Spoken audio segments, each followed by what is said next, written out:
Olá, eu sou Vanessa Luz e vamos dar continuidade aqui neste capítulo, nesse subtítulo, né, do capítulo falando sobre o efeito placebo. Vou até retomar um pouquinho antes, só para quem está chegando agora nesse vídeo compreender melhor. Todo bom cirurgião sabe que não há efeito placebo em cirurgias, mas ele queria descobrir qual parte da cirurgia trazia alívio aos pacientes. Dividiu-os em três grupos e raspou a região da cartilagem danificada de um grupo. No outro grupo, afastou a junta do joelho e eliminou, com a ajuda de um jato d'água, a parte que imaginava estar causando a inflamação. Os dois métodos são considerados tratamentos padrão para problemas de artrite nos joelhos. Já no terceiro grupo, Moseley simulou uma cirurgia, sedou o paciente e fez 3 incisões em seu joelho. Durante todo o tempo, agiu como se estivesse realmente executando a cirurgia. Jogou até água sobre o local para simular o procedimento. Após 40 minutos, costurou as incisões. Prescreveu aos pacientes dos três grupos o mesmo tratamento pós-cirurgia, que incluía um programa de exercícios. O resultado foi impressionante. Sim, os grupos que receberam a cirurgia de verdade obtiveram melhoras, mas o grupo placebo também. A conclusão é que, apesar de serem realizadas mais de 550 mil cirurgias de joelho com artrite por ano, cada uma delas por cerca de US$ 5.000, uma coisa ficou muito clara para Moseley, que declarou: minhas habilidades de cirurgião não resultaram benefício algum para esses pacientes. O único efeito em todas elas foi o placebo. Os programas de TV anunciaram os resultados da pesquisa e mostraram imagens do grupo placebo andando, jogando basquete e desempenhando tarefas que não conseguiam antes da cirurgia. Só ficaram sabendo que não tinham sido operados de verdade 2 anos depois. Um deles, chamado Tim Paris, disse que antes andava com a ajuda de uma bengala, mas que hoje consegue jogar basquete com os netos. Em uma declaração para o Discovery Health Channel, resumiu o tema de seu livro. Qualquer coisa é possível neste mundo desde que sua mente queira. A mente é capaz de verdadeiros milagres. Estudos mostram que o efeito placebo também é eficaz no tratamento de diversas outras doenças, como a asma e o mal de Parkinson. Em casos de depressão, já se tornou um dos principais métodos utilizados. Algo tão comum que o Dr. Walter Brown, da Brown University School of Medicine, sugere pílulas de açúcar como primeiro tratamento em casos de depressão moderada. Brown, 1998. Os pacientes são informados de que estão tomando remédios sem ingredientes ativos, mas isso não atrapalha o tratamento. Pesquisas mostram que, mesmo quando eles sabem que estão tomando placebo, o efeito acaba sendo positivo. Uma indicação do poder do placebo é apresentada em um relatório do Departamento Norte-Americano de Saúde e Assistência Social. Segundo o documento, metade dos pacientes com depressão profunda que toma medicamentos com ingredientes ativos melhora e 32% daqueles que tomam placebo obtêm os mesmos resultados. Organ, 1999.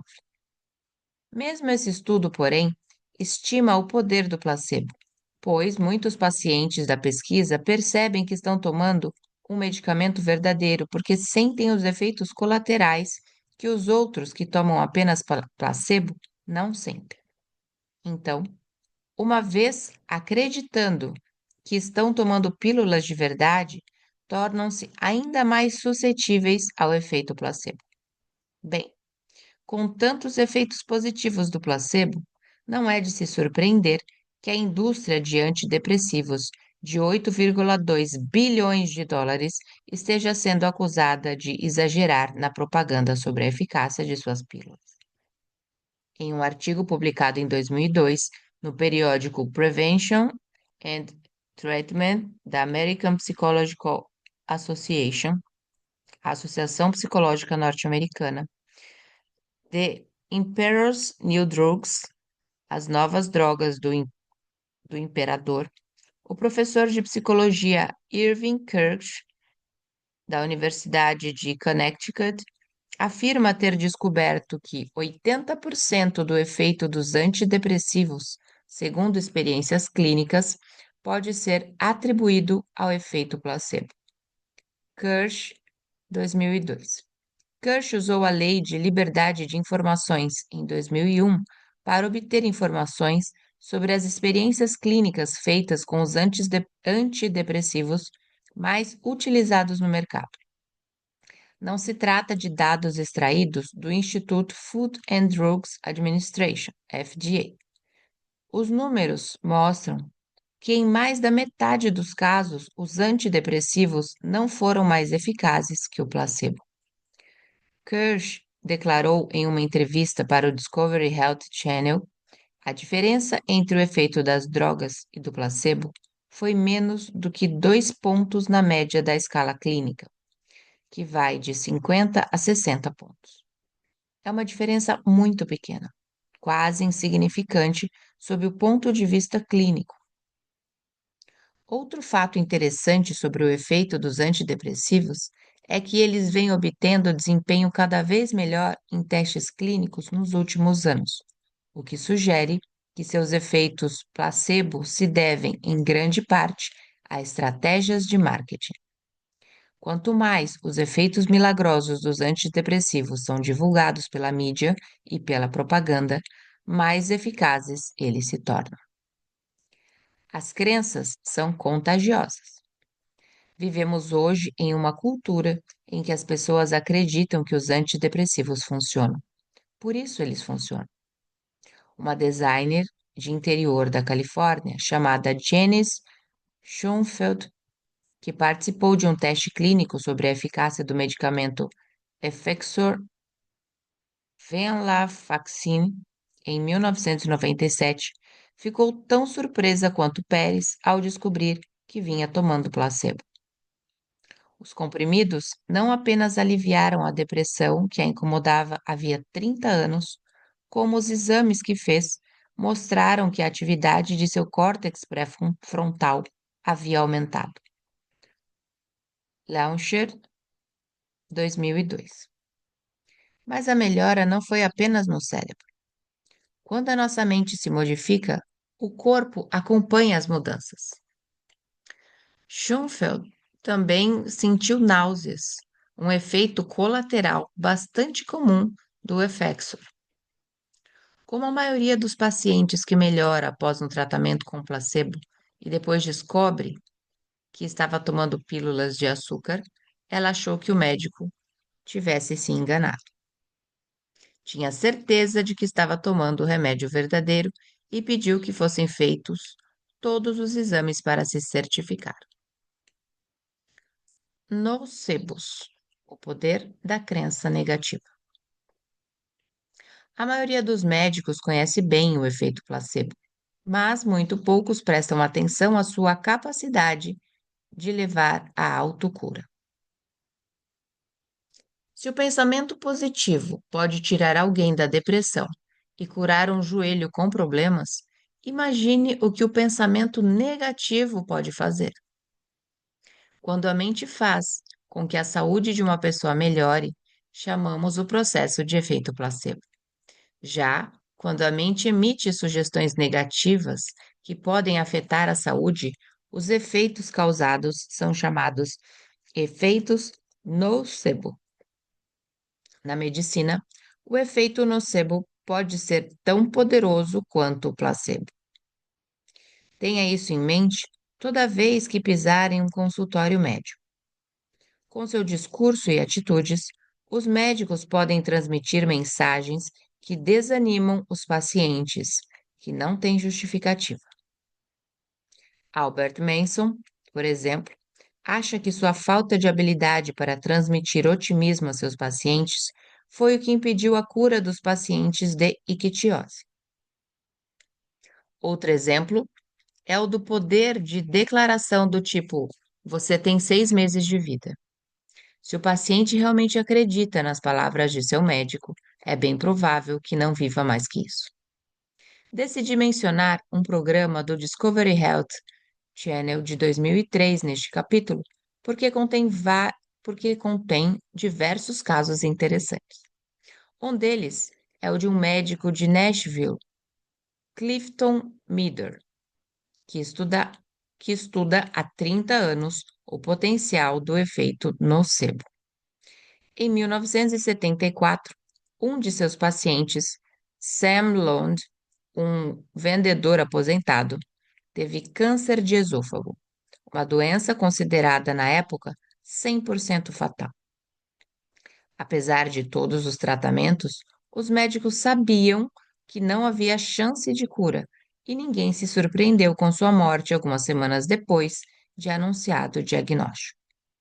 A surpresa veio depois de sua morte, quando uma autópsia revelou que havia muito pouco vestígio de câncer em seu corpo, uma quantidade insuficiente para matá-lo, apenas alguns pontos no fígado e um no pulmão. Nenhum sinal de câncer de esôfago, que todos supunham ter sido a causa da sua morte. Meader declarou ao Discovery Health Channel: ele morreu com câncer, não de câncer. Mas qual foi a causa final? Lond morreu porque acreditava que iria morrer. Mesmo décadas depois, Meader ainda não se esqueceu do caso. Pensei que ele estivesse com câncer, e ele também pensou. Todos tinham certeza do diagnóstico, mas será que eu tirei suas esperanças? Muitos casos de nocebo mostram que nossos médicos, pais e professores podem diminuir ou mesmo eliminar nossas esperanças nos programando para acreditar que não temos capacidade ou forças para reagir. Nossas crenças positivas e negativas têm impacto não apenas sobre nossa saúde, como também sobre outros aspectos de nossa vida. Henry Ford estava certo a respeito da eficácia da linha de produção, como também sobre o poder da mente. Não importa se você acredita ou não que pode fazer algo, você está certo. Pense no ato do cientista que tomou um copo cheio de água com bactérias que a medicina afirmava causar cólera, e nas pessoas que caminham sobre carvão em brasa sem se queimar. Se por um instante sequer elas vacilassem, sofreriam sérias queimaduras. Suas crenças agem como filtros de uma câmera. Em sua biologia, sua biologia se adapta a elas. Quando reconhecemos o poder de nossas crenças, descobrimos a chave da liberdade. Não podemos modificar nossos códigos de programação genética, mas podemos modificar nossa mente. Em minhas palestras, costumo distribuir às pessoas duas pequenas tiras de filme plástico, uma verde e outra vermelha. Peço que escolham uma delas. Coloquem-na na frente, coloquem-na em frente aos olhos e olhem para uma tela em branco. Projeto uma imagem na tela e peço que me digam o que ela lhes transmite: amor ou medo. Aqueles que escolhem o filtro de crença vermelho enxergam a figura convidativa de uma casa de campo sob o título Casa do Amor. A casa é rodeada de flores e na ponta há uma placa com a frase: Eu vivo com amor. Já os que escolhem o filtro verde enxergam um céu escuro, morcegos, cobras Um fantasma flutuando sobre uma casa escura e sombria com uma placa na porta. Eu vivo com medo. E é muito interessante e ao mesmo tempo divertido ver a plateia ficar confusa, porque metade responde eu vivo com amor e a outra metade responde eu vivo com medo, embora estejam olhando para a mesma imagem. Peço então que troquem o filtro e olhem novamente para a tela. Minha teoria é de que você pode escolher aquilo que quer ver. Pode alegrar sua vida com crenças coloridas que ajudam seu corpo a crescer, ou usar filtros escuros que mostram apenas imagens escuras e deixam seu corpo e mente mais suscetíveis a doenças. Você pode escolher viver com medo ou com amor. Há sempre duas possibilidades. Quem escolhe o amor vive com mais saúde, mas quem escolhe o mundo escuro do medo tem muito mais problemas, pois se isola fisiologicamente tentando se proteger. Aprender a mudar sua mente para crescer e se desenvolver é o segredo da vida. Por isso, dei a este livro o nome de A Biologia da Crença.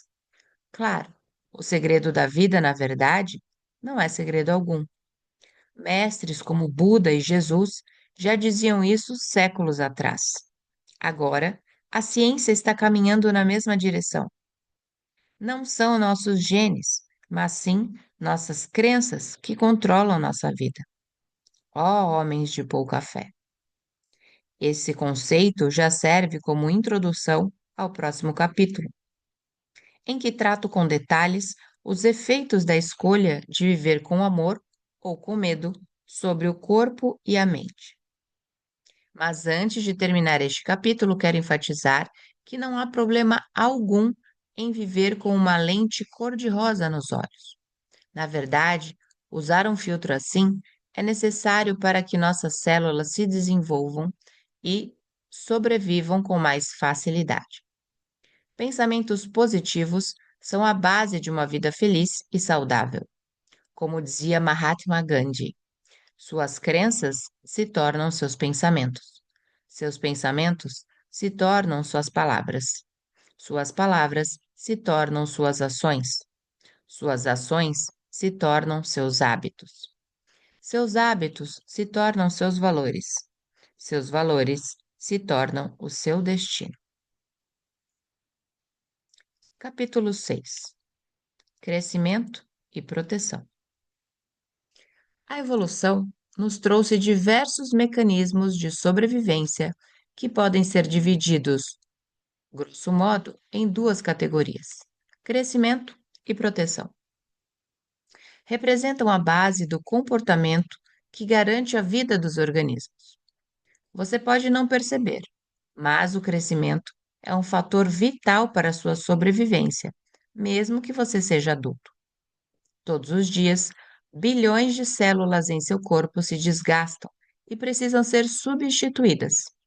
Por exemplo, todo o revestimento celular interno de seus intestinos é renovado a cada 72 horas. Para manter essa reposição constante de células, o corpo despende uma grande quantidade de energia diariamente. Bem, a essa altura você não irá se surpreender se eu disser que descobri a verdadeira importância dos fatores crescimento e proteção no laboratório onde estudei o corpo humano e seus bilhões de células. Quando estava clonando células endoteliais humanas, observei que elas se afastavam das toxinas que eu introduzia em seu ambiente, assim como as pessoas fogem dos leões e dos assaltantes. Notei também que se moviam e gravitavam em direções aos nutrientes, assim como nós buscamos café da manhã, almoço, jantar e amor. Esses dois movimentos opostos definem as duas reações celulares aos estímulos ambientais. A primeira é ir em direção a um sinal que promove a continuidade da vida, como os nutrientes, e que caracteriza uma resposta de crescimento. E a segunda é mover-se em direção oposta a um sinal ameaçador, como toxinas, que caracteriza uma reação de proteção. Também deve-se observar que alguns estímulos do ambiente são neutros e não geram reações de crescimento ou mesmo de proteção. Minhas pesquisas em Stanford mostram que este comportamento de crescimento e proteção também são essenciais para a sobrevivência de organismos multicelulares, como os seres humanos. Mas há um detalhe a ser mencionado sobre estes mecanismos opostos de sobrevivência que se desenvolvem há bilhões de anos. Os dois não podem operar simultaneamente, ou seja, as células não podem se mover ao mesmo tempo para frente e para trás. As células de vasos sanguíneos humanos que estudei apresentavam um tipo de anatomia microscópica para o fator nutrição e outro tipo completamente diferente para o fator proteção. Não podem utilizar os dois tipos de configuração simultaneamente. Lipton, 1991. Em uma reação similar à das células, os seres humanos também restringem seu comportamento de crescimento quando adotam o comportamento de proteção. Se você está fugindo de um leão, não há motivo para despender energia em crescimento. Para sobreviver, escapar do leão, você terá de reunir toda a sua energia para ativar mecanismos de luta ou de fuga. A redistribuição das reservas de energia para a reação de proteção invariavelmente resulta na redução do crescimento. Além de desviar energia para a manutenção dos tecidos e órgãos necessários para a reação de proteção, há mais um motivo para que o processo de crescimento seja inibido. Esse processo requer uma troca entre o organismo e o ambiente. Por exemplo, os alimentos são ingeridos e o que não é utilizado pelo corpo é expelido. Portanto, a reação de proteção fecha o sistema para proteger o organismo de qualquer ameaça externa. Inibir o crescimento também debilita o sistema, pois trata-se não apenas de um processo que consome, mas também que gera energia. Como consequência, situações que envolvam reações prolongadas de proteção inibem a produção de energia que mantém a vida. Quanto mais um organismo permanece nesse estado, mais comprometido se torna seu nível de energia. Na verdade, uma situação que leve alguém a um estado de terror pode paralisar totalmente o processo de crescimento. Por sorte, não chegamos a esse ponto com tanta facilidade. Além disso, o processo de reação de crescimento e proteção nos organismos multicelulares é diferente daquele das células individuais. Nem todos os nossos 50 trilhões de células têm de entrar em processo de crescimento ou proteção ao mesmo tempo. A proporção de células em cada um deles depende da ameaça que o corpo capta. Podemos sobreviver algum tempo sob estresse, mas uma inibição crônica do mecanismo de crescimento pode comprometer severamente nossa vitalidade. Também é importante dizer que vivenciar a vitalidade plena é mais que simplesmente eliminar os fatores de estresse. Na sequência contínua de crescimento e proteção, eliminar os fatores de estresse somente nos coloca em um ponto neutro do processo. Para estar bem de verdade, precisamos não apenas eliminar os fatores estressantes, como também vivenciar momentos intensos de alegria, amor e satisfação que estimulem nosso processo de crescimento. E ficamos por aqui em mais esse dia dessa leitura. Não sei como é que está sendo para você, mas para mim está sendo muito incrível e reveladora. E se você está chegando só hoje aqui nesse vídeo da leitura de A Biologia da Crença, Comente que eu te mando a playlist completa para que você possa acompanhar desde o início. E já aproveita, se inscreve no canal, deixe o seu like e envie esse vídeo para uma pessoa que você saiba que gosta também deste assunto. Um beijo no seu coração. Eu sou Vanessa Luz e nos vemos na próxima leitura.